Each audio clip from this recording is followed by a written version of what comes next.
Quiero comenzar saludando a todos y todas. Mi nombre es Andrea Pochac, soy vicepresidenta primera de la Comisión Interamericana y voy a estar coordinando esta audiencia número 11 de nuestro 193 periodo de sesiones, para conversar sobre las consecuencias del cierre del espacio cívico para las personas defensoras de derechos humanos en El Salvador. Saludo a las organizaciones aquí presentes. La audiencia fue solicitada por un grupo de organizaciones, entre ellas Amnistía Internacional, CEGIL, la Fundación para el Debido Proceso, el Grupo de Trabajo por las Personas Desaparecidas en El Salvador, la Mesa por el Derecho a Defender Derechos, el Movimiento de Víctimas del Régimen, la Organización Mundial contra la Tortura y Socorro Jurídico Humanitario. La solicitud fue firmada también por otro grupo importante de organizaciones de la sociedad civil que solicitaron no ser mencionadas, identificadas por riesgo a tener algún tipo de represalia. Quiero decir que estoy acompañada por mis colegas de la Comisión Interamericana, el comisionado Carlos Bernal, que es el relator para El Salvador, el comisionado Estuardo Ralón, la comisionada Roberta Clark y el comisionado Arif Vulcan. También se encuentra presente el relator especial de Libertad de Expresión, la secretaria ejecutiva Tania Renaud, la secretaria ejecutiva adjunta para monitoreo María Claudia Pulido y otros especialistas de la comisión. Y también agradecemos mucho a Roberto de Sogus, oficial a cargo de la Oficina Regional de Derechos Humanos para América Central y la República Dominicana de Naciones Unidas. Quiero comunicarles que el Estado de El Salvador nos ha transmitido hace apenas unos minutos su decisión de no participar en esta audiencia, de la misma manera que ha ocurrido en el periodo 177 y 178 del año 2020, de la misma manera que ha ocurrido en el periodo 180 del año 2021, de la misma manera que ha ocurrido en el periodo 183 y 185 del año 2022 y en el periodo 186 del año 2023. El Estado de El Salvador nos ha transmitido hace unos minutos que no va a participar de esta audiencia, y quiero muy brevemente, por razones de transparencia y de respeto a las organizaciones aquí presentes, explicar las razones que ha dado el gobierno de El Salvador para no participar. Y muy brevemente dicen que en atención a la comunicación de la convocatoria, El Salvador reitera su firme compromiso con el Sistema Interamericano de Derechos Humanos y reconoce la importancia de un diálogo constructivo. Sin embargo, expresa su preocupación por el título de dicha audiencia, ya que considera que el mismo ya contiene un sesgo inherente, sugiriendo que la Comisión Interamericana da por ciertos los señalamientos de la solicitud de los peticionarios, lo cual es incompatible con el principio de soberanía nacional, pues somete de manera anticipada al Estado frente a argumentos meramente especulativos y no comprobados. La carta sigue, que por supuesto vamos a transmitirla a las organizaciones si así lo consideran, con otras razones que expone el Estado en su comunicación, pero me parecía importante explicar muy brevemente las razones brindadas por el Estado de El Salvador para no participar. Esta audiencia se enmarca en el 193 periodo de sesiones, en el que la Comisión Interamericana reconoce los importantes desafíos e importantes retrocesos que está viviendo la región en materia de violaciones de derechos humanos, y por lo tanto es una oportunidad para ratificar el compromiso de la Comisión Interamericana para seguir trabajando en pos de la vigencia de los derechos humanos y del Estado de Derecho en nuestros países. La audiencia es una audiencia accesible, de manera que queremos garantizar la inclusión de todas las personas con discapacidad visual o sonora, y por eso les pedimos que quien haga uso de la palabra indique su nombre, su cargo, la organización a la que pertenecen, y vuelvan a explicar su nombre cada vez que hagan uso de la palabra. y también les comunicamos que la audiencia tiene subtítulos accesibles en nuestra plataforma para que puedan también seguirlo por ahí quienes así lo necesitan. Es una audiencia que está con sistema de interpretación, de manera que les pedimos que hablemos todos y todas despacio para que las intérpretes y los intérpretes puedan hacer bien su trabajo. Veo que se ha incorporado también el relator especial de Derechos Económicos, Sociales y Culturales, a quien saludo también. Vamos a organizar el tiempo de la audiencia de la siguiente manera. Primero tendrá 30 minutos la sociedad civil, luego tendrá 10 minutos el experto de Naciones Unidas invitado, y luego tendrá 25 minutos la Comisión Interamericana para hacer comentarios o preguntas que devolveremos luego la palabra a la sociedad civil para la respuesta. Les pedimos respetar el tiempo disponible para poder mantener un orden lógico de nuestro periodo de sesiones. Con esta introducción, entonces, le paso la palabra a las organizaciones. Muchísimas gracias, buenas tardes. Mi nombre es Olga Guzmán, de la Organización Mundial contra la Tortura, y saludo a la honorable comisión en representación de las peticionarias de esta audiencia. Lamentamos la ausencia de representantes del Estado de El Salvador a esta audiencia, lo cual consideramos es una muestra más de la falta de compromiso y de diálogo que tiene con las organizaciones de la sociedad civil del país y las organizaciones que trabajamos también en el país. A pesar de las constantes denuncias de la sociedad civil y los llamados de la comunidad internacional al Estado salvadoreño sobre las graves consecuencias del régimen de excepción en materia de derechos humanos, este se ha extendido, como ustedes saben, por 3 años y ha sido prorrogado 40 veces. El trabajo de documentación de las organizaciones y medios de comunicación demuestran que persisten las detenciones masivas y arbitrarias, el incumplimiento de garantías judiciales, el uso desproporcionado de la fuerza e incluso muertes bajo custodia del Estado. La denuncia constante de graves violaciones a derechos humanos, así como el señalamiento de actos de corrupción y acuerdos ilegales del gobierno con algunas pandillas, han desencadenado un aumento de la persecución estatal contra quienes lo denuncian, es decir, personas defensoras de derechos humanos, organizaciones de la sociedad civil y periodistas. Hoy, en esta audiencia, las organizaciones internacionales asumimos la vocería para resguardar la seguridad de las organizaciones nacionales y personas defensoras de derechos humanos que corren riesgo de persecución y represalias.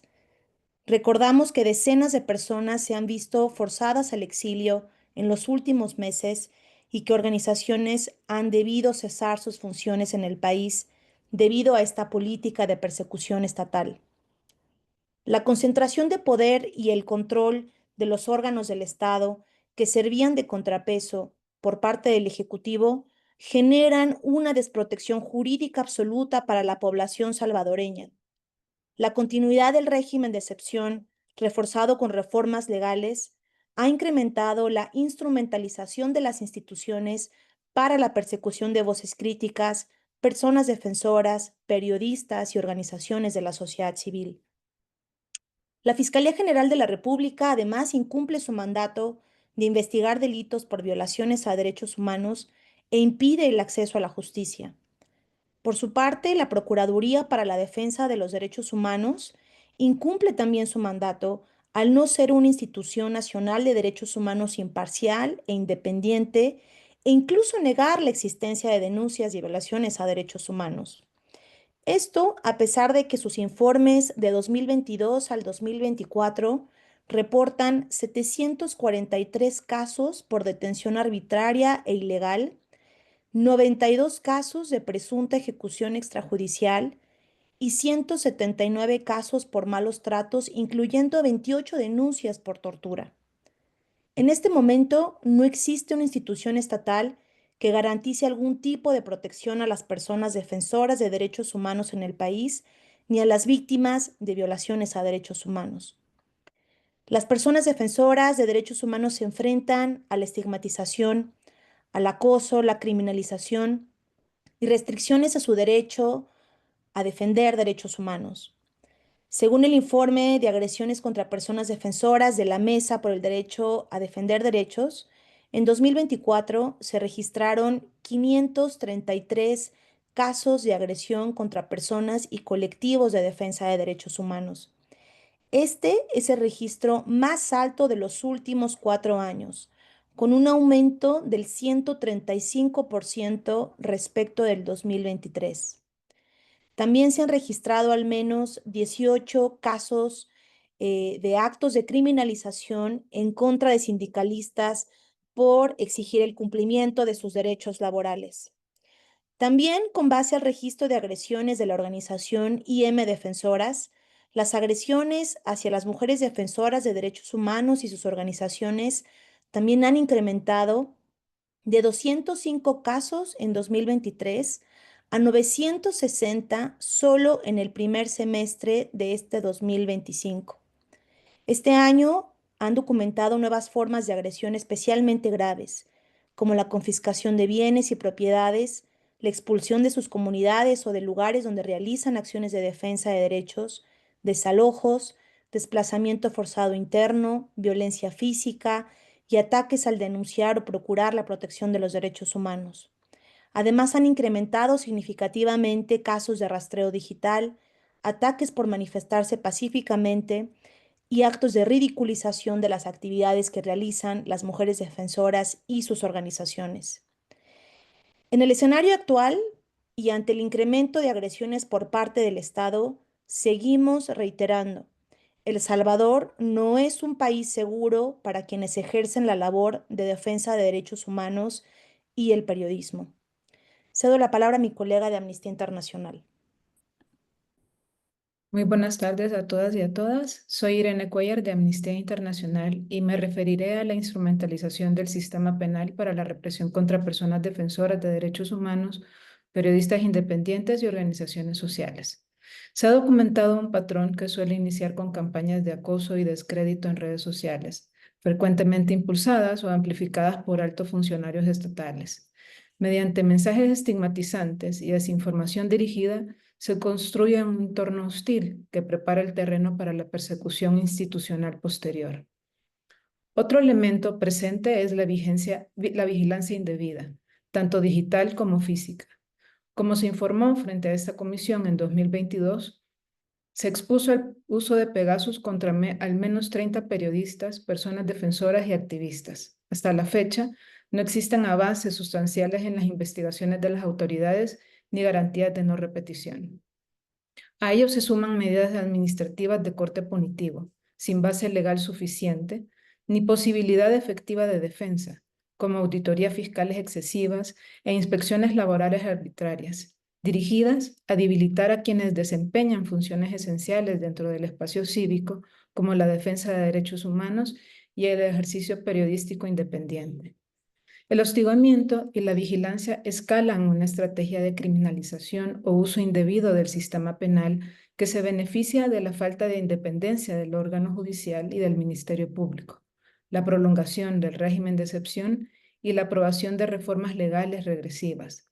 Bajo la excusa del combate a las pandillas, se hace uso de tipos penales amplios y ambiguos, como pertenecer a agrupaciones ilícitas u organizaciones terroristas contra personas defensoras y periodistas sin vínculo alguno con el crimen organizado. Organizaciones locales han documentado al menos 40 casos de este tipo contra líderes comunitarios, sindicalistas y defensores del territorio. Cabe resaltar que ni el decreto original del régimen de excepción ni sus prórrogas contemplan su aplicación a personas acusadas de delitos comunes. No obstante, su uso se ha extendido a este tipo de casos con aval expreso de autoridades judiciales. El proceso en contra de la defensora de derechos humanos Ruth López, detenida arbitrariamente en mayo de 2025, tras sufrir actos sistemáticos de vigilancia y acoso, lo ejemplifican. En su habeas corpus, la Sala de lo Constitucional justificó su retención prolongada por la vigencia del régimen de excepción, a pesar de que sus cargos no guardan relación con pandillas. Su caso también evidencia prácticas preocupantes como la reserva total del proceso, la incomunicación y la modificación arbitraria de delitos imputados. Desde 2023, la criminalización de la protesta social se ha intensificado. Casos recientes, como el del abogado ambientalista Alejandro Enríquez y el pastor José Ángel Pérez, detenidos tras participar en una protesta pacífica contra un desalojo forzado, reflejan esta tendencia. Ambos se enfrentan ahora cargos por desórdenes públicos y resistencia y se encuentran en detención preventiva ordenada sin ninguna garantía de debido proceso. En los últimos años, la prisión preventiva en El Salvador se impone de forma automática, sin fundamentos suficientes ni revisión judicial efectiva, dejando de ser una medida excepcional para convertirse en un castigo anticipado. Más de la mitad de los casos de personas defensoras criminalizadas permanecen detenidas y sin sentencia, muchos bajo reserva judicial, lo que limita el acceso a la defensa y a la información básica del proceso. Las condiciones de detención agravan esta situación. Incomunicación total, hacinamiento extremo y riesgo de tortura o malos tratos son comunes en las principales cárceles del país. Esto impacta no solo a las personas criminalizadas, sino también a sus familias. El caso del abogado constitucionalista Enrique Anaya evidencia los peligros que enfrenta una persona cuando el sistema limita deliberadamente su derecho a una defensa técnica efectiva, agravando riesgos incluso para su salud, cuya condición se ha deteriorado en detención. Por su parte, Fidel Zavala, vocero de UNIDEC, enfrenta un riesgo real de ser sometido a tortura o tratos crueles en un entorno carcelario caracterizado por la opacidad, la impunidad y la ausencia de controles externos. El efecto de este patrón es devastador. Las organizaciones han reducido sus actividades y el miedo se ha normalizado. No se trata de casos aislados, sino de una política de Estado cuidadosamente diseñada para restringir indebidamente el espacio público. Cedo la palabra. Buenas tardes, soy María Laura Acuña del Centro por la Justicia y el Derecho Internacional y me referiré a la Ley de Agentes Extranjeros como mecanismo de represión hacia las organizaciones que amenaza directa al espacio cívico y a los derechos a la libertad de expresión y de asociación.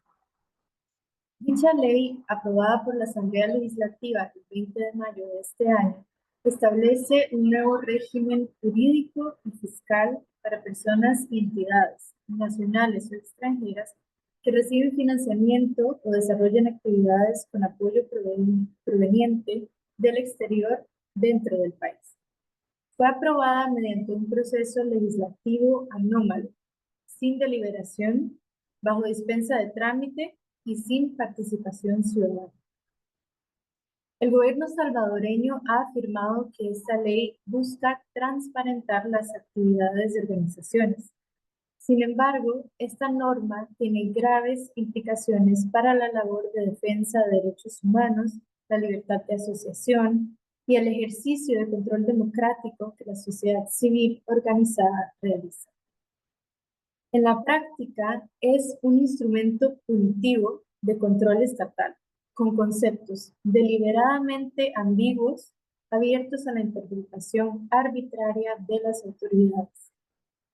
Afecta no solo a organizaciones sociales, sino también a periodistas, personas consultoras y cualquier profesional que reciba fondos del exterior para actividades vinculadas a derechos humanos, comunicación o cooperación internacional.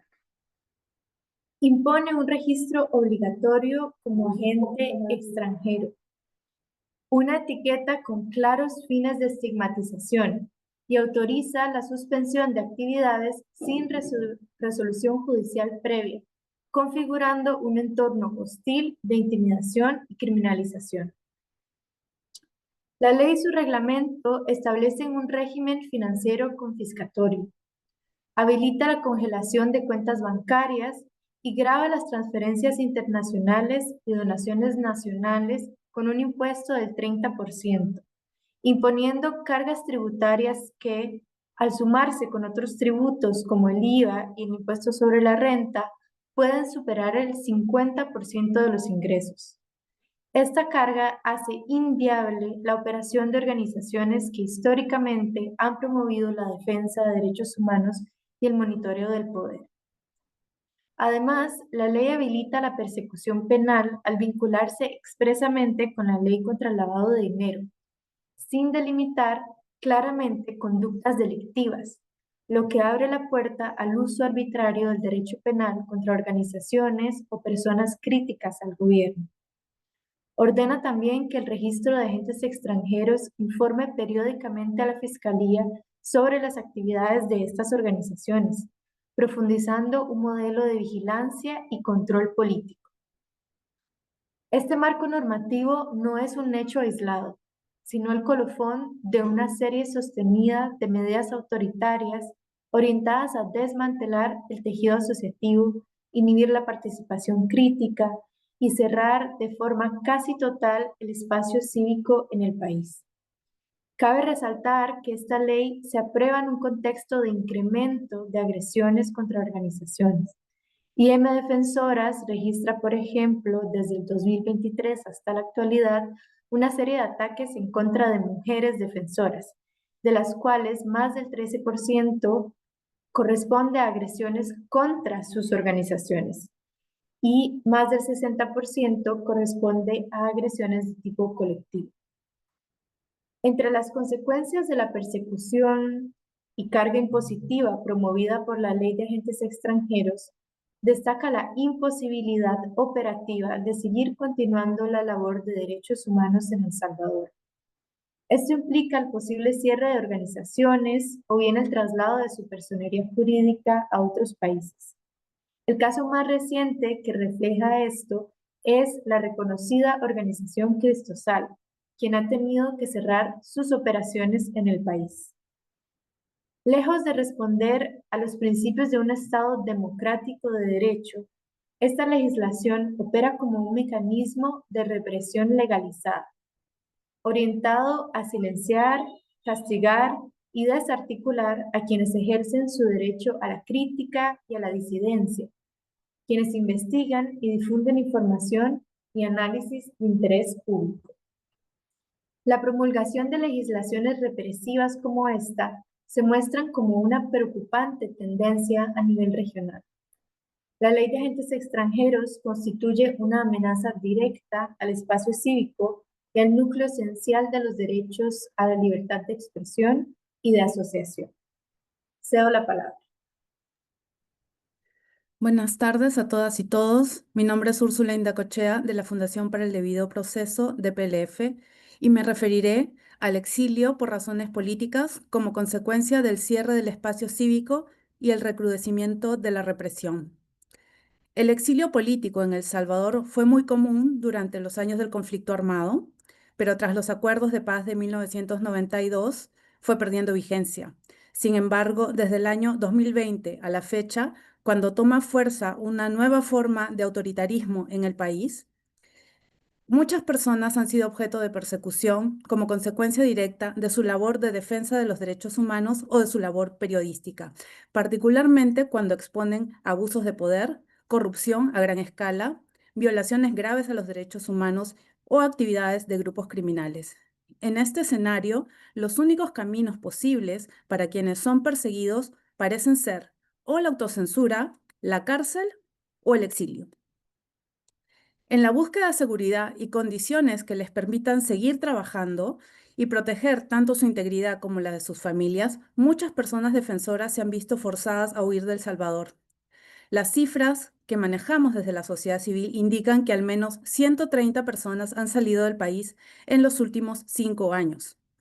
El éxodo de personas salvadoreñas se ha incrementado significativamente en los últimos meses a raíz de las detenciones de personas como José Ángel Pérez, Alejandro Enríquez, Ruth López y Enrique Anaya, y por la vigencia de la Ley de Agentes Extranjeros a la que ya nos hemos referido. De las 130 personas que tenemos al menos conocimiento de que se han exiliado en los últimos 5 años, 80 al menos han salido en los últimos 3 meses. De ellas, al menos 33 personas defensoras y 47 periodistas, según datos de las organizaciones solicitantes y de la Asociación de Periodistas de El Salvador. Ya en 2024, un informe sobre exilio de la Relatoría Especial sobre la Libertad de Expresión de esta comisión daba cuenta de la situación específica de periodistas. Sin embargo, insistimos en lo que se vive hoy es más grave y acelerado. Esto ha sido evidenciado, por ejemplo, en el caso de la persecución contra el medio El Faro, tras la publicación de un reportaje que revela posibles nexos entre la administración del presidente Bukele y las pandillas.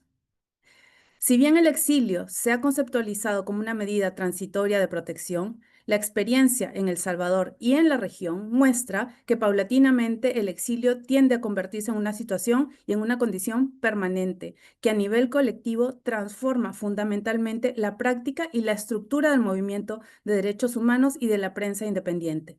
Por lo tanto, requiere protección y apoyo de la comunidad internacional.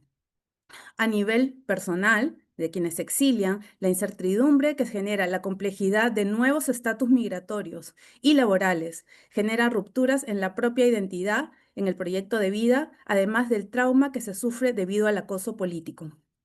Todos estos elementos que han sido mencionados en esta audiencia han generado no solo un clima de miedo para los defensores y periodistas, sino también un contexto de riesgo inminente que implica rupturas familiares que tienen grandes impactos psicosociales, tanto para las personas defensoras, organizaciones, periodistas, pero también para la sociedad en general. Según un estudio de opinión pública realizado recientemente por la UCA, un 58% de los ciudadanos en El Salvador considera que es muy probable o algo probable sufrir consecuencias negativas por criticar al gobierno. Ante este escenario, con todo el desarraigo e incertidumbre que esto implica, es muchas veces el exilio la única respuesta posible. Las tendencias que estamos viendo en El Salvador no son casos aislados, configuran un patrón sistemático de persecución contra toda voz crítica que ha derivado en la salida del país sin posibilidad de un retorno próximo. Por estas razones, las organizaciones que solicitamos la presente audiencia formulamos las siguientes peticiones a esta honorable comisión. Primero, que continúe monitoreando de forma cercana la situación de derechos humanos en El Salvador. Segundo, en vista del grave deterioro y acelerado deterioro, diríamos, que ha sufrido el Estado Democrático de Derecho y debido a la comisión de graves violaciones de los derechos humanos, solicitamos que se considere la inclusión de El Salvador en el capítulo 4B del informe anual de la Comisión. Tercero, solicitamos priorizar el trámite de medidas cautelares y peticiones individuales relacionadas con lo expuesto en la presente audiencia. Además, solicitamos instar al Estado a derogar el régimen de excepción y las reformas legales vinculadas a él, debido a que están siendo utilizadas para criminalizar y perseguir a las personas defensoras de derechos humanos, ambientalistas, periodistas y en general a cualquier voz crítica. Quinto, le solicitamos a la Comisión que le recuerde al Estado su obligación de proteger la labor de defensa de derechos humanos, para lo cual debe abstenerse de seguir estigmatizando, vigilando, persiguiendo y criminalizando a las personas defensoras de derechos humanos y periodistas. Debemos también solicitar que se recuerde al Estado, que se inste, a la Fiscalía y a los jueces de El Salvador que desistan de las detenciones arbitrarias, la persecución con los fines políticos, la manipulación de tipos penales y la falta de garantías mínimas del debido proceso para las personas detenidas.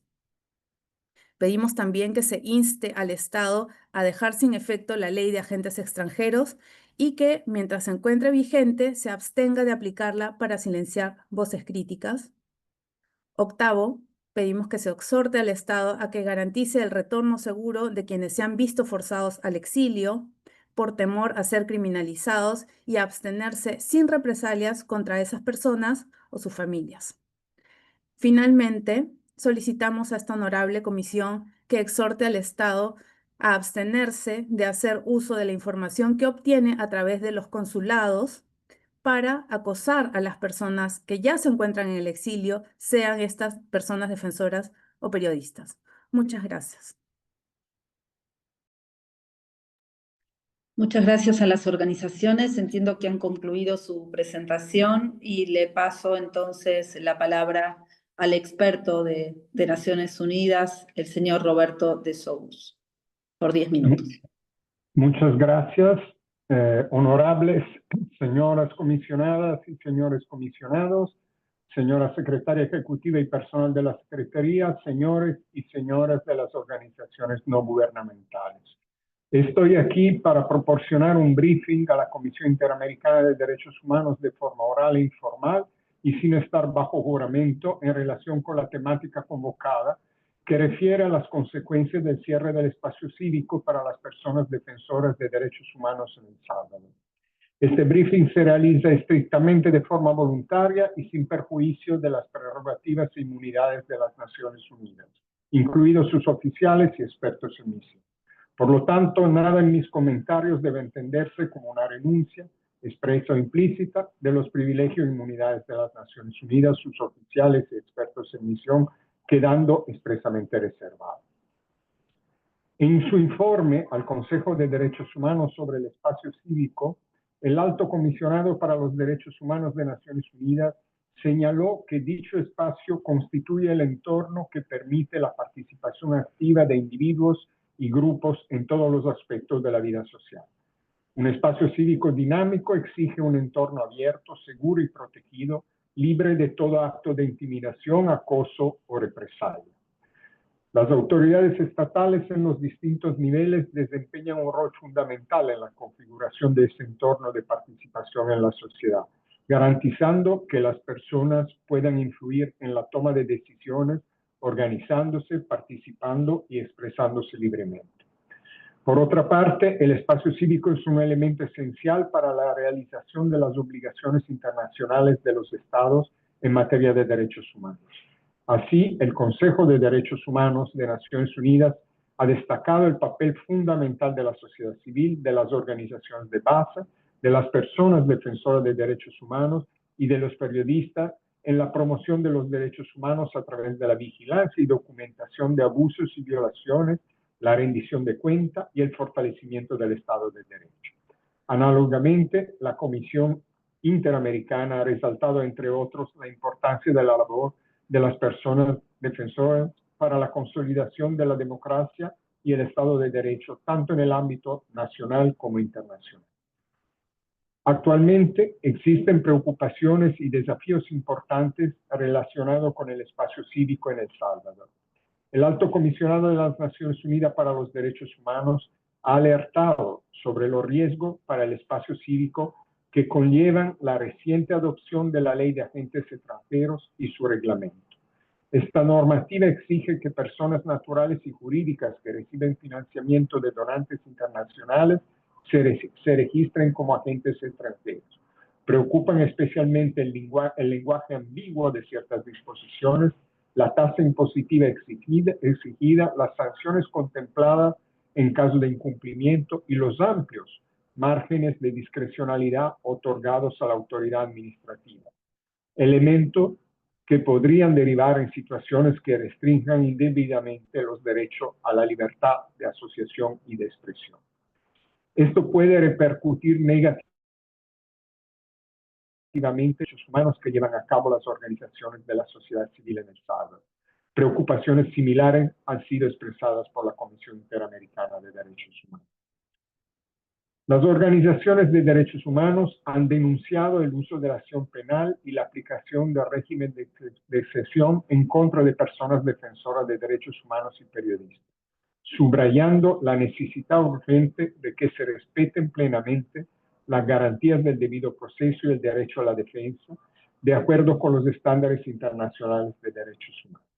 En diferentes ocasiones, nuestra oficina ha llamado a El Salvador a asegurar el respeto de las garantías judiciales.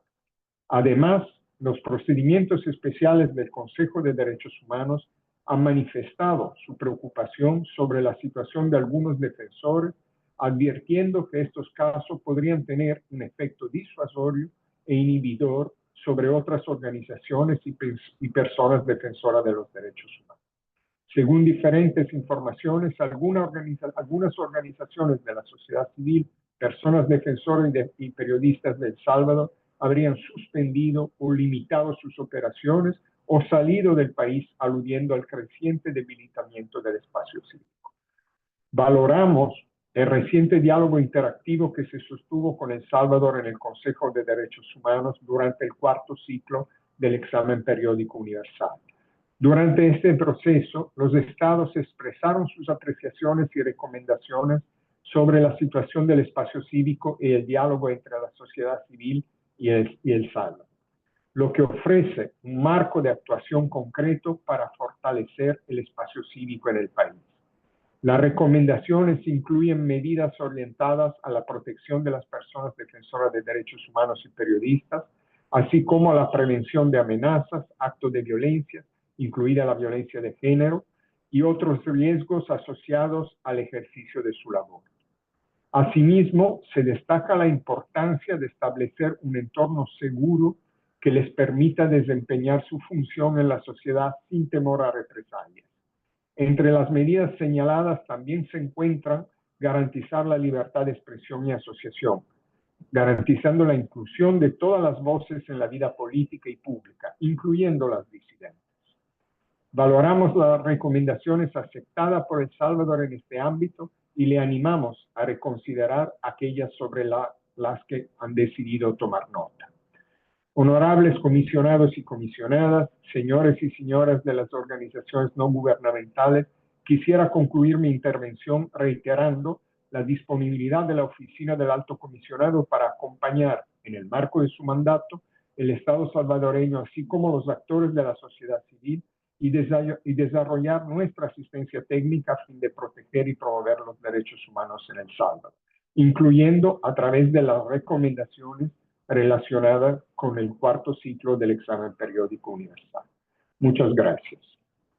Muchas gracias, señor de Sogus. Voy a dar inicio ahora al espacio para la intervención de la Comisión Interamericana, pasándole primero la palabra al relator para El Salvador, el comisionado Carlos Bernal.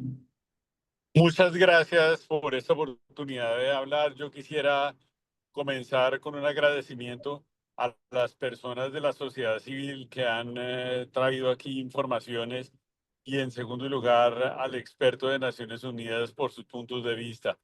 Pues yo quisiera aprovechar el espacio de diálogo que tenemos esta vez entre las organizaciones de la sociedad civil y la Comisión para quizás solicitar informaciones adicionales o que complementan aquellas que ya han sido transmitidas en sus intervenciones y solicitar sobre todo a las organizaciones de la sociedad civil que nos manden evidencias o pruebas de lo que yo voy a preguntar para efectos del monitoreo.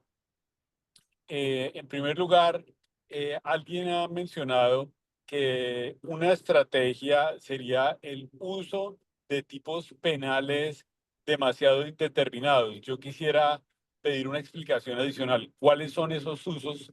¿Cuáles son esos tipos penales indeterminados que supuestamente ayudarían a la criminalización de los defensores de derechos humanos?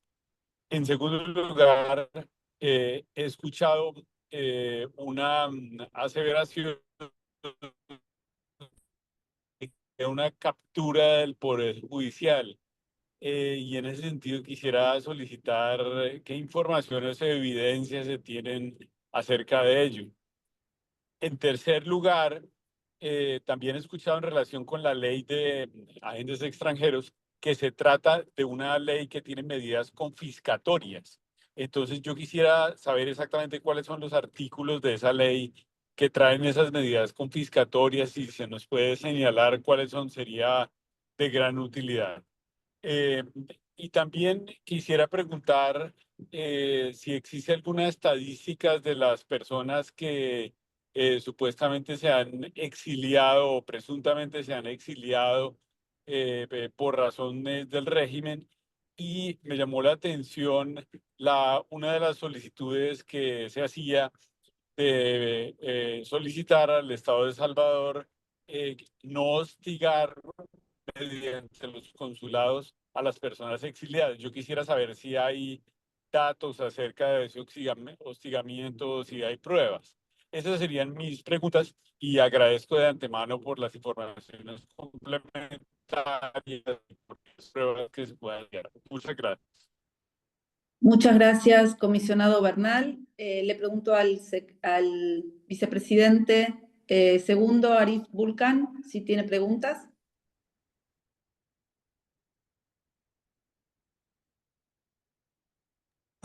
Perhaps the Rapporteur for Human Rights Defenders could go first, if that's okay. Sure. Yes, good afternoon, everyone. Thank you, Vice President Pochak and commissioners. And I want to greet the civil society organizations who are here. I don't know if all of you, some of you may be in El Salvador, some of you are outside, but in any event, the work of defending human rights is a work of courage and a work of honor. And we understand the context is one where one could reasonably fear reprisals and further persecution. So your courage is not to be understated at all. And it is for the Commission to do the work of listening to you and doing the corroboration and finding the evidence. Of course, you will also provide us with information, but I do want to acknowledge that this is work of the Commission, the Commission's obligations. So I want to say that the Commission has been following very closely the situation in El Salvador and for quite a while. And apart from the suspension of due process rights in the state of emergency, more recently, we've been very concerned about what looks like a trend in curtailing or restricting human rights defense, the right to defend rights, and also the question of criminalization of human rights defenders. And I think that we have information around that, and that information is contained in to some extent, is contained in the Commission's press release of, I think it's June 6, 2025. So it's quite a recent press release. And in that press release, much of what you have mentioned here in this last 30 minutes is encapsulated in the Commission's own press release and in the Commission's own analysis of what is going on there. So we do speak about the first of all, the criminalization and of human rights defenders through all the ways you have spoken about there. Well, what comes before the criminalization, the pattern of discrediting the work, harassment, stigmatization, undue surveillance. That's not in the press release, but we understand that's the context. But we are talking about the criminalization of human rights defenders, and we did actually speak to specific situations, including the situation of Ruth Lopez, of Cristosal, but several other human rights defenders who have been detained and are in pre-trial detention, something which is should be so exceptionally exercised. And we have commented on the length of pre-trial detention. In the case of Ruth Lopez, that in fact in the first few days, her whereabouts were not even known. So the Commission has been following that. And in relation to what Commissioner Bernal asked about, for example, vague provisions, I think in our own press release of June 6, 2025, we do reflect on some of the provisions in that law, particularly the aspect of the law which prohibits receiving funds for activities with, and I quote, political or other purposes with the objective of disturbing public order, endangering or threatening national security or the social and political stability of the country. Social and political stability of the country, which one has to say must be the definition of vagueness. And so we would certainly look forward to you also adding to our understanding of what aspects of the law are also vague in your estimation for our own independent analysis. So I want to ask a few things, just fact related. One, you say that the foreign agents law, I think I heard one of the presenters say that the law did not get congressional approval. And I would like to understand the legislative process in El Salvador, which would allow this law to become operative even without congressional approval. If I understand it wrong, I would love to be corrected as well. Did the law get congressional approval or did it not? And if it did not get congressional approval, what is the status of the law? Under what constitutional authority would that law then be legitimate? I'd like to understand a little bit more about that, or point it to the direction where I could understand it further. In the case of there's another also reflection from the presenters here on the consolidation, what you call the concentration of power. I think Olga Guzman, you spoke about the concentration of power, and I would like to hear a little bit more about that. You said the ombudsman is not necessarily as independent or as impartial or as that institution needs to be, but I would like to hear a little bit more about your perspective on the independence of the judiciary and in El Salvador. Of course, you know, judiciary is so fundamental to the question of resisting criminalization of human rights defenders. They have a big role to play there. So I would like to hear a little bit about your perspectives with evidence on the ways in which, on whether or not the judiciary is independent. On the question of the, well, okay, I think these are my two main questions. On your request, I think what I want to assure you at this stage is that certainly the Commission is here to continue its monitoring, its close monitoring of the situation in El Salvador, and to continue the dialogue with the state of El Salvador and the technical assistance to the state of El Salvador, so that the rights of human rights defenders, and particularly freedom of expression, freedom of association, freedom of movement, all of that is honored. Maybe I just have one last question on the number of civil society organizations registered in El Salvador. We want to know whether or not the foreign agents law has had an impact on registration of civil society organizations as yet, or has it had an impact from what you can discern on impeding or restricting new registrations of civil society organizations? And lastly, whether or not the foreign agents law has been passed by Congress, has there been a constitutional challenge to that law? Thank you very much. Gracias, comisionada Clark. Comisionado Vulcan. Thank you. Thank you very much, Chair. And I want to bid a very good afternoon and welcome to members of civil society. And thank you for requesting this hearing. I think it's a very valuable exercise and very important for us to ensure and keep visible what's happening.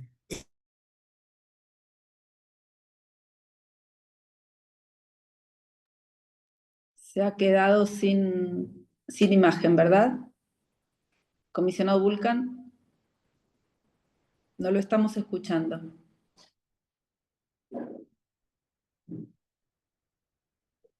Salvador. So I think your work, as Commissioner Clark just said, is tal vez si saca la imagen, comisionado, podamos escucharlo.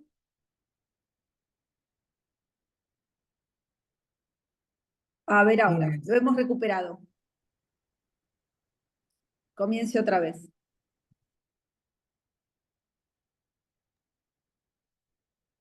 No. It looks frozen. Sí. Si les parece, voy a pasar al comisionado Ralón. A ver, comisionado Vulcan. A ver ahora. Again, please. No. Bueno, mientras podamos recuperar al comisionado Vulcan, le voy a pasar la palabra al comisionado Ralón. Muchas gracias, vicepresidenta. Un saludo, colegas, secretaria ejecutiva, representante de Naciones Unidas, y una cordial bienvenida a todas las personas que están hoy representando a la sociedad civil. Y la información que nos han dado me parece que ha sido abundante, importante para la labor de monitoreo que estamos realizando. Lamento que no esté presente el Estado de El Salvador, como ustedes mismos indicaron y como se señaló al inicio de esta audiencia.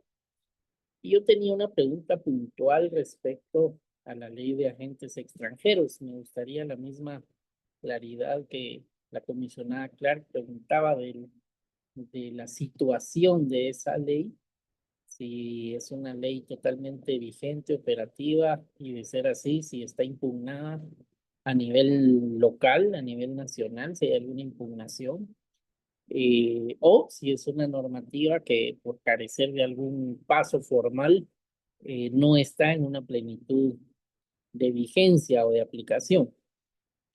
Y en el marco de esa ley, de acuerdo a la experiencia que ustedes tienen como personas defensoras de derechos humanos, ¿cuál sería el impacto, por así decirlo, tanto a las organizaciones que ya existen como a cualquier organización nueva de defensa de derechos humanos o cualquier asociación que quiera inscribirse? Es decir, qué obstáculos, qué dificultades generaría para nuevas formas asociativas y qué obstáculos genera para quienes ya están debidamente constituidos, como para poder establecer esa diferencia. Muchas gracias. Muchas gracias a usted. Volvemos entonces a darle la palabra al comisionado Vulcan. Thank you very much, Chair. Can you all hear me now? Okay, I really apologize for that. It's very strange that it happened. But I was just simply starting off by saying to civil society and to everyone present that I deeply regret the absence of the state. And I think, as I was saying, you know, it would have been important for the state to come here in this public hearing and to continue with this dialogue. And if everything is, as I was saying, is fine in El Salvador, if human rights are being respected, then this would have been the forum to clear that up. But in any event, I also echo what my colleague, Commissioner Clark, just said, that the Commission has been monitoring the situation in El Salvador quite closely. And obviously, of course, everyone is familiar with the report that we recently produced on the state of emergency, in which the general context has been so clearly detailed and given with evidence. I think very concrete evidence of what's happening in El Salvador. I think what I'm particularly interested in, apart from, in addition to the questions that have gone before, is in particular about the justice system. So if there is time, I'd be really grateful if you could expand a bit on this. A lot of what's happening in El Salvador can possibly happen because, or is happening through, or with the imprimatur or acquiescence or approval of the justice system in terms of pretrial detention, in terms of charges, in terms of convictions. So can you tell us a bit about what's happening with the judiciary and if if they are truly independent, or why do you say that they have been co-opted? The other thing is, can you provide us with any updates about some of the recent arrests, particularly, for instance, the lawyer from Cristosal, Ms. Ruth Lopez, the constitutional lawyer Enrique Anaya. Do you have any updates for us? And I'm sorry if I missed that in your presentation. Finally, let me just end by saying that the Commission will continue to monitor and that we stand fully in solidarity with you and the folks in El Salvador. Thank you very much, Madam Chair. I give you back the floor. Muchas gracias, comisionado Vulcan. Le pregunto al relator de libertad de expresión si quiere hacer alguna intervención. Tiene la palabra. Muchas gracias, vicepresidenta. Un saludo muy especial a la comisión, a la secretaria ejecutiva y su equipo, a mi colega Javier Palumo, al representante de Naciones Unidas y muy especialmente con un espíritu muy solidario a las organizaciones internacionales que han proporcionado esta información. Creo que por las características de esta audiencia, vicepresidenta, es importante también destacar las salvaguardas de no retaliación a las personas que participan en esta audiencia. Esto creo que tiene todo que ver con antecedentes del monitoreo reciente, que además, y me sumo a ese parecer, lamentar, creo que es un pésimo mensaje que el Estado no se encuentre en esta audiencia.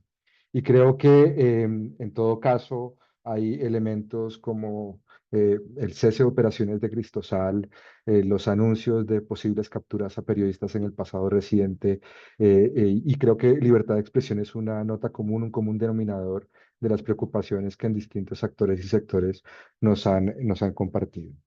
Creo que además, y quisiera también preguntar al respecto, cuando tenemos prominentes constitucionalistas en prisión, cuando tenemos prominentes personas defensoras de derechos humanos en prisión, esto inevitablemente tiene un efecto en la percepción de las condiciones para seguir ejerciendo estas labores y por lo tanto una disminución de que estas y otras voces puedan seguir participando del debate público en un Estado que está tomando desde hace varios años una serie de decisiones drásticas sobre el quehacer, el futuro y el presente de sus sociedades. Creo que, y si me permite un comentario, vicepresidenta, particularmente sobre lo que se leyó de parte del Estado en esta audiencia, yo creo que aquí puede haber una distorsión y es que no creo yo que sea la Comisión o el multilateralismo en derechos humanos el que deba demostrar a un Estado a cualquiera las condiciones para tener un diálogo de esta naturaleza. Creo que este es propiamente el escenario en el que el Estado puede poner información relacionada con lo que se ha indicado y creo que al final pierde el diálogo y pierde la audiencia más amplia de este tipo de escenarios porque se carece de una información. Yo creo que todas las personas tenemos acá distintas preguntas que bien podrían tener una respuesta y eso es algo de lo cual se está privando a la comunidad interamericana y con la ausencia del Estado. En todo caso, yo sí creo y animaría al Estado, que estoy seguro está viendo esta audiencia, a que sobre todos los hechos que están depuestos y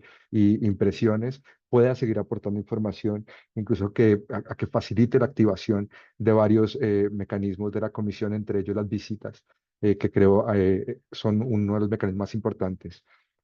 Quisiera finalizar con una serie de preguntas, si me permite, vicepresidenta, varias de ellas referidas como a márgenes temporales. Se habló, por ejemplo, de alegaciones sobre uso de herramientas de vigilancia. Esto es algo que está registrado hace varios años por la Relatoría Especial para la Libertad de Expresión y quisiera preguntar si las organizaciones advierten algún tipo de avance sustancial en términos de investigación y sanción de las alegaciones sobre uso abusivo de herramientas de vigilancia contra personas periodistas y defensoras de derechos humanos. De igual forma, también en esta invitación a que podamos hacer un marco temporal, recuerdo que hace unos años se hablaba de apertura de procesos fiscales, investigaciones por asuntos tributarios contra medios de comunicación, que además fueron altamente publicitados por el Estado. Y preguntaría si estos procesos han concluido, si se ha llegado o si es algo que se queda más en el debate público como un señalamiento oficial hacia la labor de la prensa. ¿Y por qué esto es importante? Porque esto tiene que ver con el título de la audiencia. Esta es una audiencia sobre espacio cívico, sobre las condiciones que todo Estado debe dar a una dinámica de participación donde todas las voces, incluyendo y especialmente las que puedan ser críticas a la labor estatal, pues no se sienten inhibidas y se sienten tranquilas para participar con su opinión. Cierro con una última pregunta y es si han tenido reportes con respecto a libertad académica, a la participación de la academia en asuntos de interés público, dado que este es un asunto que también analizamos desde la relatoría. Muchas gracias, vicepresidenta. Gracias a usted, relator. Le paso la palabra a la secretaria ejecutiva, Tania Renaud.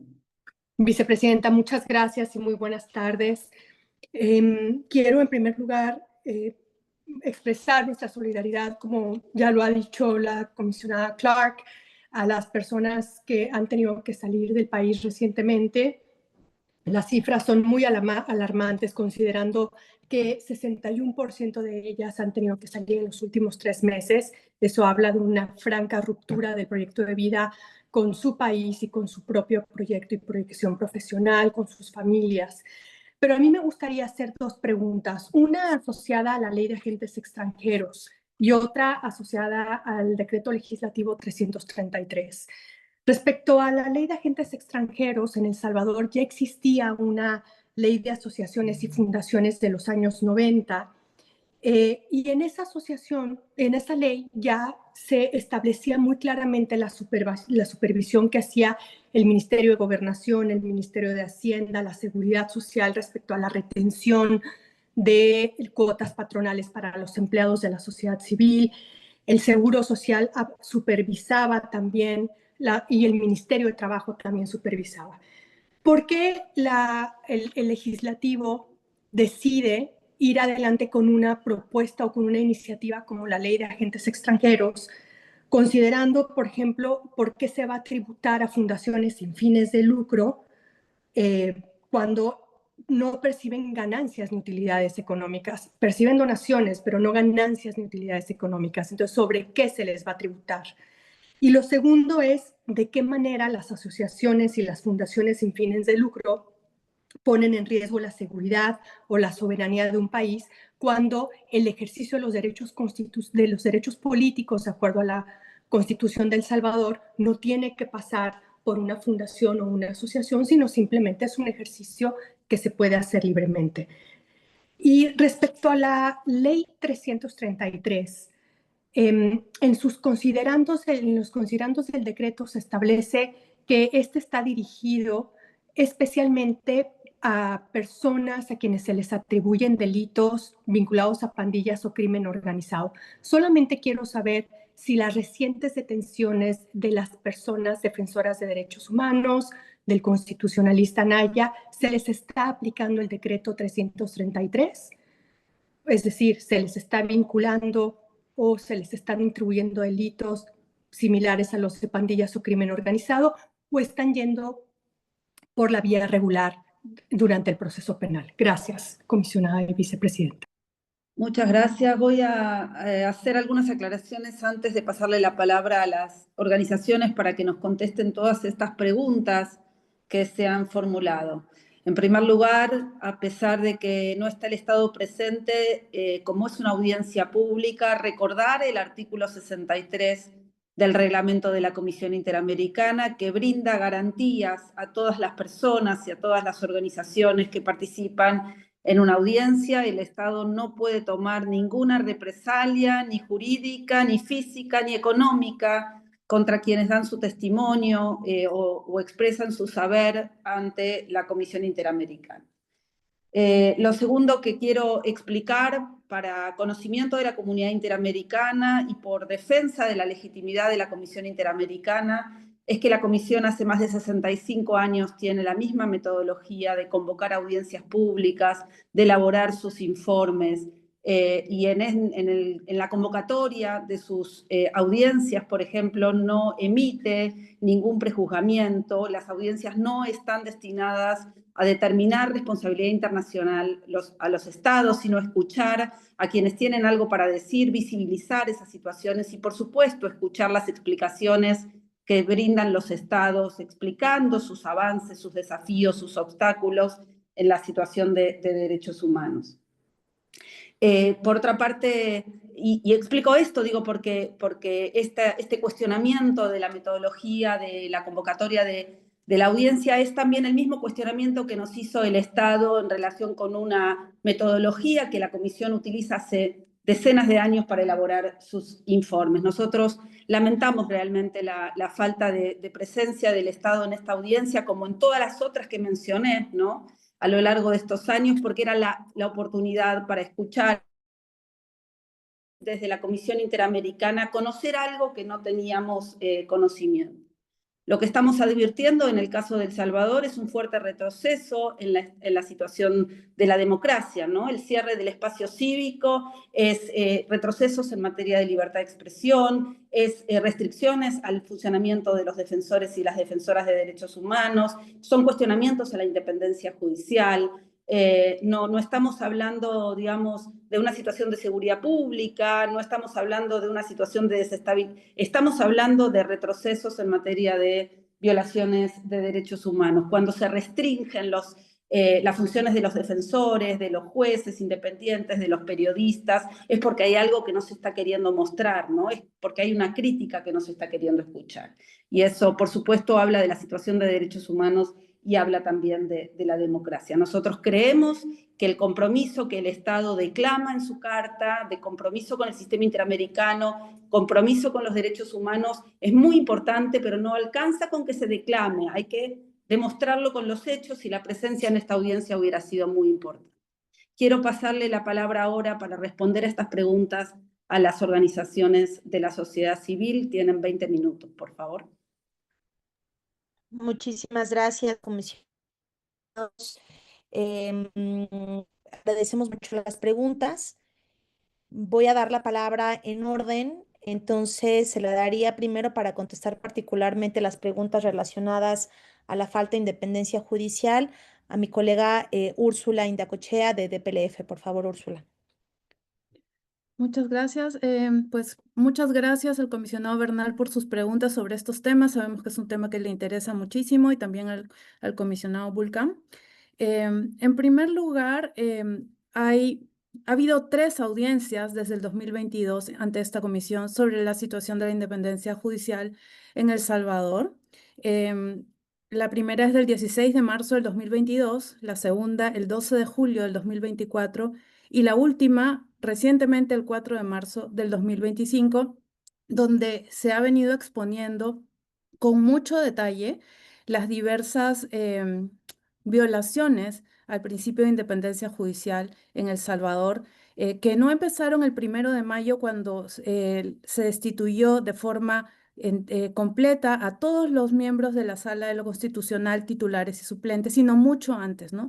En la primera audiencia a la que me refiero, el 16 de marzo del 2022, se describieron además las etapas de esta captura, porque pues una violación a la independencia judicial es un poco distinto que la captura del sistema entero. Pero en esta audiencia se describieron las etapas de la captura, que comenzaron con la destitución de las cúpulas, tanto del Poder Judicial como de la Fiscalía, para reemplazarlos por unas personas establecidas por designación directa de la Asamblea, es decir, sin seguir el procedimiento previsto en la Constitución y en las leyes para designar a las altas magistraturas y a la Fiscalía General. Y como pues esta comisión muy bien sabe, el adecuado proceso de nombramiento es uno de los componentes esenciales del principio de independencia judicial. Meses después de esta destitución masiva, se realizó una reforma profunda de la Ley de Carrera Judicial y Fiscal que afectó la estabilidad en el cargo de 1/3 del total de personas juzgadoras y fiscales del país, ¿no? Esto, la magnitud, la cantidad de personas que fueron afectadas por esto, aunque hayan continuado en el organismo judicial, pero con condiciones muy precarias, grafica claramente la captura, porque las personas que fueron afectadas en su estabilidad fueron las personas de más experiencia, con más años en la judicatura, más de 30 años de servicio o más de 60 años de edad, ¿no? Esta reforma también implicó una concentración del poder en la Corte Suprema de Justicia, que paulatinamente fue renovada en su composición en las salas que quedaban por esta Asamblea Legislativa, que como sabemos tiene una supermayoría del partido de gobierno. Entonces, esta captura no ha sido solamente formal, no ha sido simplemente una sustitución de personas. Hay evidencias concretas, que voy a mencionar, al menos 2, de que esta captura ha tenido efectos directos sobre la labor de defensa de los derechos humanos y también efectos directos en el acceso a la justicia. Desde DPLF tenemos 3 informes que pueden servir para que puedan obtener datos más concretos. El primero es el de Justicia Amordazada, que describe con más detalle las etapas de esta captura.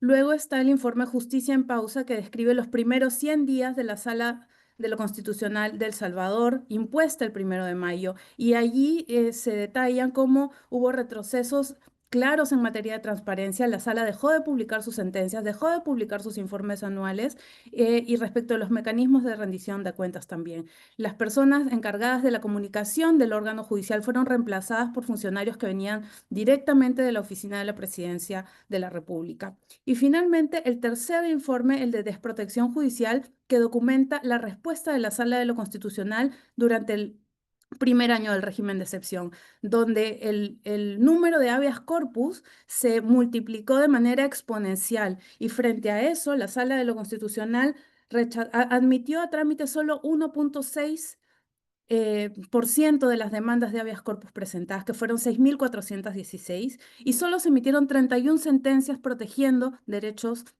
de las personas detenidas. Entonces, existen evidencias muy concretas y muy documentadas y presentadas ante esta comisión en 3 audiencias en los últimos 3 años, en las que está clarísima la información de cómo se ha procedido a la captura del sistema de justicia, y por supuesto que esto tiene un impacto y está vinculado directamente a la afectación del espacio cívico, porque ni los defensores de derechos humanos, ni los periodistas, ni las organizaciones confían en que puedan recibir protección en el propio país, y por eso es que tienen que exiliarse masivamente. Muchas gracias. Daré la palabra a mi colega Irene Cuellar para hablar particularmente sobre el uso de los tipos penales para criminalizar la defensa de derechos humanos, y la respuesta también de la secretaria Tania en relación al el uso del decreto 333 justamente en las recientes detenciones de personas defensoras. Muchas gracias a los comisionados por sus inquietudes. Particularmente me voy a referir al que realizó el comisionado Bernal Pulido en relación al uso de tipos penales indeterminados como agrupaciones ilícitas y agrupaciones terroristas en El Salvador, y cómo consideramos que esto constituye una estrategia para criminalizar a personas defensoras de derechos humanos. Básicamente es porque permite a las autoridades aplicar de forma arbitraria y discrecional figuras jurídicas que ya son vagas, sin la necesidad de demostrar conductas delictivas concretas. Es decir, a estas personas no se les está acusando de violación, extorsión, sino básicamente la pertenencia a un grupo delictivo. Estos delitos no están claramente delimitados en la ley, lo que facilita su instrumentalización contra quienes ejercen su derecho a defender derechos humanos, denunciar abusos o cuestionar políticas o exigir transparencia. En los primeros meses del régimen de excepción vimos esto ejemplificado, por ejemplo, en las detenciones que ocurrieron contra sindicalistas que, después de hacer uso de su derecho legítimo de exigencia de derechos laborales, eran detenidos por delitos como resistencia o desórdenes públicos, y se les sumaba además del delito de régimen de excepción, de agrupaciones ilícitas, lo que implicaba básicamente la aplicación directa de los plazos que establece el régimen de excepción. Me voy a referir a lo que establece el decreto 333 y efectivamente, como se había mencionado en nuestra intervención y como reiteró la secretaria de la comisión, el uso extendido y abusivo de los plazos procesales especiales habilitados por el régimen de excepción básicamente deberían de estar siendo utilizados para delitos vinculados al crimen organizado.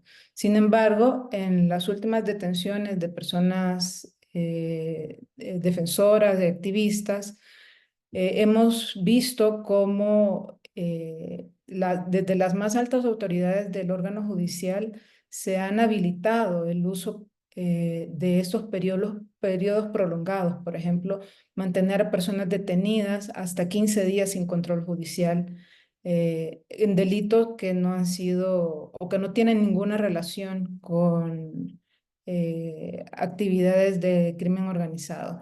En el caso de Ruth López, en el caso de Enrique Anaya, en el caso de José Ángel y Alejandro Enríquez, todos han sido acusados por delitos diferentes de agrupaciones ilícitas. Ninguno ha sido acusado por estos delitos, y entonces, por lo tanto, cuestionamos el por qué han tenido que pasar 15 días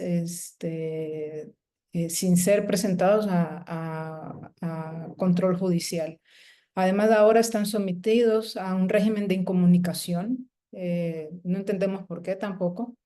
Lo que conlleva a serios límites para la defensa técnica, pone en serios peligros y riesgos para su salud y las implicaciones también para sus familias, la angustia de no saber efectivamente en qué centro penal se encuentran, si son o no son trasladados de centro penal. Básicamente están sometidos a un régimen en el que lo que prevalece es la incertidumbre. Gracias. Ahora, para poder responder todo lo relacionado con la ley de agentes extranjeros, doy la palabra a Marilaura Acuña de Segil. Muchas gracias por las preguntas. Empezaré por la del señor Pulido. El carácter confiscatorio de la ley está presente más que todo en el artículo 12 del reglamento de esta ley, que refiere o que autoriza más bien al Estado a retener, congelar o incautar recursos económicos de organizaciones o personas que no cumplan con las obligaciones impuestas por la ley. Es decir, no solo regula el registro o la supervisión, sino que prevé también sanciones que pueden implicar la pérdida de fondos o bienes, como congelar cuentas bancarias, prohibir la recepción de donaciones, imponer multas desproporcionadas o incluso disponer de los recursos recibidos por las organizaciones como si fuesen ilícitos. Y este es el carácter entonces confiscatorio, porque va más allá de una simple multa administrativa y tiene un efecto de despojo que afecta directamente el patrimonio y la capacidad operativa de estas organizaciones. Ya se ha comentado sobre el carácter discrecional, sobre estas multas desproporcionadas para las organizaciones cuando cumplen obligaciones como por ejemplo llevar contabilidad, conservar registros de actividades o cumplir con cualquier disposición que sea emitida por el RAIS, que es el Registro de Agentes Extranjeros y quien tiene toda esta discrecionalidad. Respecto al proceso legislativo de esta ley, la pregunta de la señora Clark, decimos que esta norma surgió de manera anómala y express, porque el proyecto de ley fue enviado por el presidente Bukele a la Asamblea Legislativa el 13 de mayo, de hecho como respuesta a una protesta social pacífica, y apenas una semana después, el 20 de mayo, fue aprobado una sesión que duró menos de 2 horas. Y durante esos días no hubo ningún debate parlamentario ni consultas ciudadanas sobre este tema. Entonces la ley sí efectivamente ya está vigente y fue un proceso legislativo muy rápido y sin participación ciudadana, como ya hemos mencionado. Y ya esta comisión también conoce que en 2021 se había presentado un proyecto similar, pero que fue frenado justamente por la presión internacional, y la comisión también se había pronunciado y había instado a El Salvador a no aprobarla debido a las graves afectaciones. Respecto a la otra pregunta de la señora Clark, en realidad esta ley no ha sido todavía impugnada ni revisada públicamente por la Sala de lo Constitucional de la Corte Suprema de Justicia de El Salvador, pero también como ya se ha mencionado en esta audiencia, en el caso de El Salvador, la revisión constitucional no implica necesariamente un mecanismo de frenos y contrapesos que pudiera ejercer un verdadero control de constitucionalidad de la ley, porque, como ya se ha mencionado, a la falta de independencia judicial, pues podría ser efectivamente un poco contraproducente en este sentido. Es decir, como ya dije, no se podría verificar realmente el control de constitucionalidad de la ley de manera totalmente imparcial e independiente, por lo que esto no sería necesariamente un mecanismo de control o de balance. Respecto a la pregunta del señor Ralón, bueno, como ya mencioné, entonces la ley ya está vigente. Y no solo exige el registro de nuevas organizaciones, sino también otorga amplias facultades al Estado para rechazar, revocar o no renovar inscripciones, lo cual puede impedirles operar. Entonces, sí, en efecto, la ley puede impedir la inscripción de nuevas organizaciones debido a esta amplia discrecionalidad del registro de agentes extranjeros.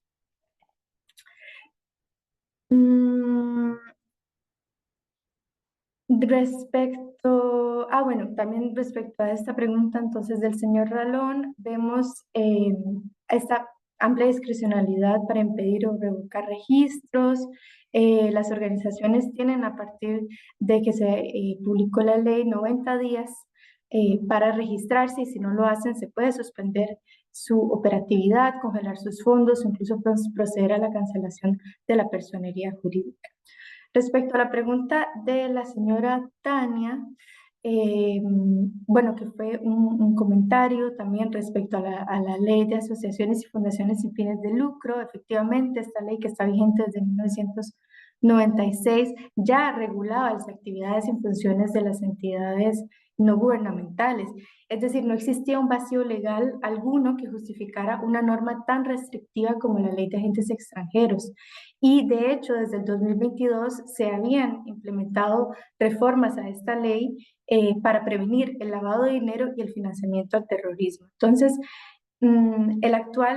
el gobierno ha intentado justificar esta ley bajo un discurso de transparencia, pero en la práctica se utiliza para estigmatizar y deslegitimar a las organizaciones de defensa de derechos humanos, como ya lo hemos mencionado.